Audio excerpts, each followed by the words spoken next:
At home with a lifetime of stories and songs, people we've met and the places we've gone. Along the way found where and how we belong. At home with a lifetime of stories and songs. Welcome to more Songs and Stories from Home, podcasts that give voice to songs with stories and stories with songs written and being written over the course of a lifetime, often illuminating the journey we all make, together and alone, finding our way home. 1968, Part 6. It was late November or early December when the phone rang. It was Dick Foley of the Brothers Four wondering if I had time to meet with him and the other two guys. I did. So we did. Downstairs at Dick's house. One of the walls was decorated with photos of Mercury and Gemini space flights and autographed pictures of the astronauts who were part of those missions. After some casual conversation, we picked up instruments, formed a small circle, and began to sing. When we were singing Green Leaves of Summer, I remember thinking, wow, we sound just like the Brothers Four. When they asked if I'd be interested in joining them, I think I simply said, very. They responded by saying they'd get back to me the next weekend. Friday came and went. Saturday the same. By Sunday evening, I was all over the place, ending up on the floor listening to a Frankie Valli and the Four Seasons album, over and over and over, before the phone call finally came, saying I'd gotten the job. That Christmas Eve, 3 Apollo astronauts circling the moon read the creation story from the book of Genesis, sharing it with the world. When I think about that, I remember a Brothers Four concert in Austria. In 2002, our host who introduced us, Gerhard Teufel, describing how an Apollo astronaut he'd heard speak talked about the otherworldly wonder of going to the moon. Gerhard finished his introduction by saying, "Tonight, with the help of the Brothers Four, I am going to the moon," which I imagine describes as well as anything how I was feeling at the end of 1968. It was a year like other years, the worst and best of times. 12 months that tried our souls and tried our hearts and minds. That brought us to the future we are living to this day. The peril and the promise that was 1968.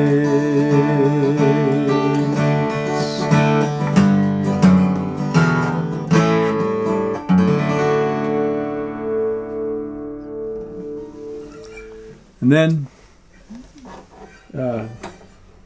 sometime the end of November, early December, the phone rang. It was Dick Foley, the Brothers Four. I'd been trying to meet him for a long time to see if he had any advice on getting into show business. It's still kind of an idea. And he called and he said, come over, see if he can come over, and he'd like me to meet the guys, the other two guys. He'd like to introduce me. And so he arrived in his Lincoln town car at the fraternity. He picked me up and went to his house in Medina. And there was Dick and Bob and John. And we talked. And he had, I brought a guitar over and did some singing and did some more talking, and I had brought a banjo over and played the banjo, and he said, yeah, the only other guy that's ever played banjo without finger picks, which I did at that time, he said, was Mike Kirkland, the guy that was our, and talked a little bit more, and as fate would have it, the Brothers Four had a gig in Lake City in the middle of January, and they needed to find somebody to replace Mike Kirkland. The last job that they'd done was in the Bahamas. The four original guys, and at that time Mike Kirkland had flown from the Bahamas to Phoenix, where he was living, and the other three guys were flying home, and they decided they'd stop in Minneapolis on their way home. This was in late September, in the fall, and they had and they stopped by, and a friend, quite acquaintance of theirs, a guy that they'd sort of helped get into show business, helped Jordan become part of the Mitchell Trio, the Chad Mitchell Trio, was there, and he was, at that time, this fellow was living with his in-laws, was in debt, and was looking for a job, and they asked him if he'd like to join and become the fourth member of the Brothers Four, and he was shocked. He was surprised that they were making any changes, but he said he'd think about it and he'd get back to him a few weeks.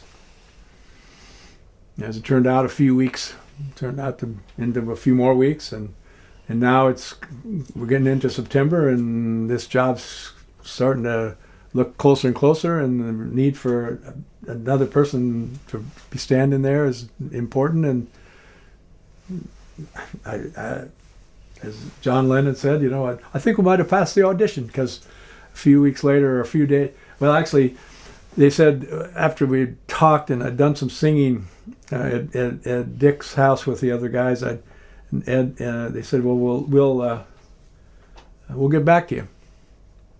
And it's the 10th of December or so, and they said we're going to go get Christmas trees and some property we own down south, and then we'll call you. And so I expected maybe Friday, Saturday. Well, we got to Sunday night, and I didn't drink really in college, but I had a few drinks on Sunday night, had a few beers, and I remember putting on an album of the Frankie Valli and the Four Seasons, and just kind of getting in that place and hoping that the phone would ring, wondering what was going to happen, and the phone did ring, and it was Dick saying, "Well, we got those Christmas trees. Sorry to get back to you so late, but we'd like you to come aboard." And so next thing I know is that Dick's picking me up again at the fraternity, and this time he's driving his station wagon, which was the car that he owned. He said, "Yeah, the Lincoln Tar car, that was my father-in-law's." And so I got in the station wagon, went to his house, and we were rehearsing. It's January now, and phone rings, and I found out later that it was John Denver, the fellow they'd known, that they talked to in Minnesota, and he was calling to tell him that he wanted the job. And Dick Foley had to tell him, sorry, we got our guy, and too late. You've called too late. So he went on course, but he did okay. But then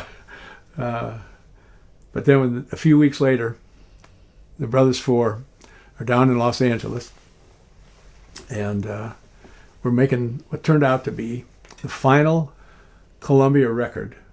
The Brothers Four had signed 2 5-year contracts with Columbia Records, and this was the ninth, the beginning of that 10th year, and it turned out to be the final album, and they were looking for material, and one of the songs that we chose to record was "Let's Get Together," and the version that we used, or the arrangement we used, was the Morning Ride version that I'd recorded earlier, 1 year before, with the guys I'd sung with in college, and it was a pretty amazing thing to look 12 months and all the changes.